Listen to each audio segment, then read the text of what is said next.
احمد سيد زيزو ده ابن نادي الزمالك لازم يتباع.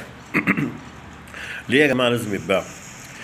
لان عامل لك مشكلتين. اول حاجه الراتب بتاعه كبير قوي، انت مش عارف تدفع الديون ولا عارف تدفع اي حاجه ولا عارف تدفع له مرتبه، وزيه زي بقيه اللعيبه ما خدتش فلوس.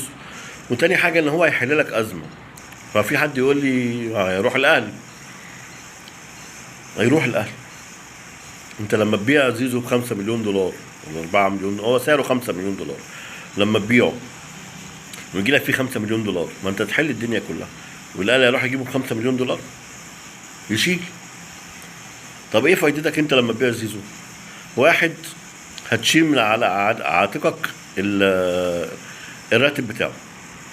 زيزو بياخد له حوالي 30 مليون في الموسم او 35، الله اعلم، يعني في الحدود دي.